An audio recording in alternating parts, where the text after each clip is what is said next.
Assalamualaikum warahmatullahi wabarakatuh. Perkenalkan, nama saya Muhammad Iksan Wiratama, absen 19 dari kelas 10 S1. Hari ini saya akan menampilkan materi tentang nilai dan norma sosial. Kita mulai dari pengertian. Pengertian nilai sosial adalah penghargaan yang diberikan masyarakat terhadap sesuatu yang dianggap baik, luhur, pantas, dan mempunyai daya guna fungsional bagi masyarakat. Sedangkan norma sosial adalah patokan perilaku dalam suatu kelompok masyarakat. Nah, nilai dan norma sosial ini punya ciri-ciri. Ciri-ciri norma sosial yaitu merupakan yang pertama merupakan hasil interaksi sosial antar warga masyarakat. Yang kedua, bukan bawaan sejak lahir, melainkan penularan dari orang lain. Contoh, orang tua yang mengajarkan disiplin sejak kecil sehingga anak bisa menerima nilai menghargai waktu. Yang ketiga, terbentuk melalui proses belajar atau sosialisasi. Yang keempat, merupakan bagian dari usaha pemenuhan kebutuhan dan kepuasan sosial manusia. Nah, itu ciri-ciri nilai sosial. Yang selanjutnya, ciri-ciri norma sosial. Yang pertama, umumnya tidak tertulis. Yang kedua, hasil dari kesepakatan. Yang ketiga, warga masyarakat sebagai pendukung sangat menaatinya. Yang keempat, apabila norma dilanggar, maka yang melanggar norma harus menghadapi sanksi. Nah, itu dia ciri-ciri norma dan nilai sosial.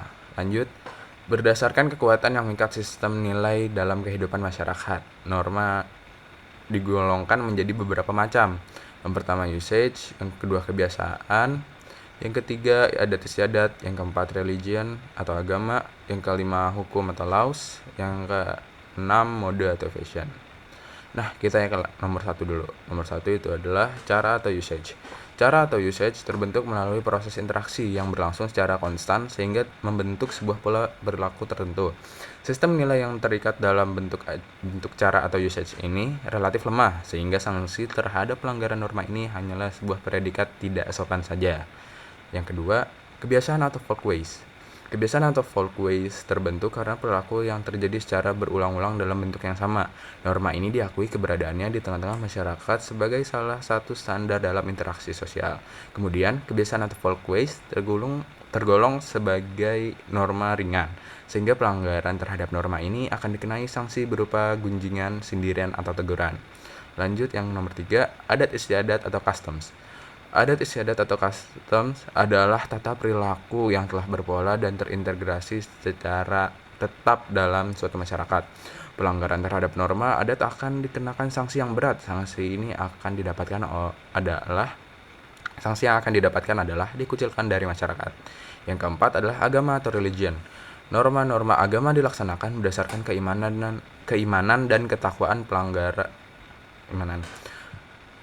Pelanggaran terhadap norma agama akan dikenakan sanksi-sanksi tertentu, baik sanksi dunia maupun yang diyakini akan terjadi di akhirat. Yang kelima adalah hukum atau laws. Hukum merupakan norma yang tegas. Pelanggaran terhadap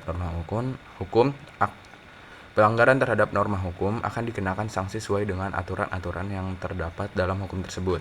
Yang keenam adalah mode atau fashion.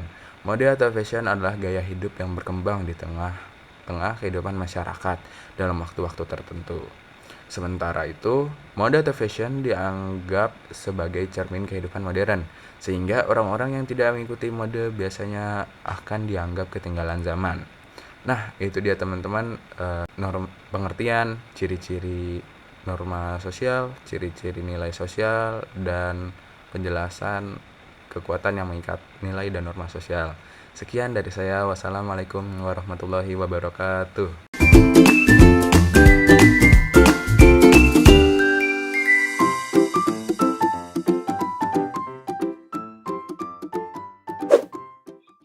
Sudah jam 5 saja ternyata. Ayo Lan, kita segera pulang. Yuk. Kami pamit ya Om, Tante. Hati-hati di jalan. Permisi Bu. Itu siapa Nina? Mengapa kamu menyapanya? Itu kan tetangganya Deli.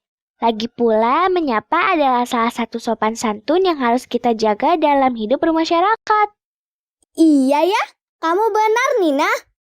Oke, aku juga akan melakukannya saat bertemu dengan orang lain. Bagus Lani, kalau begitu sampai jumpa besok ya.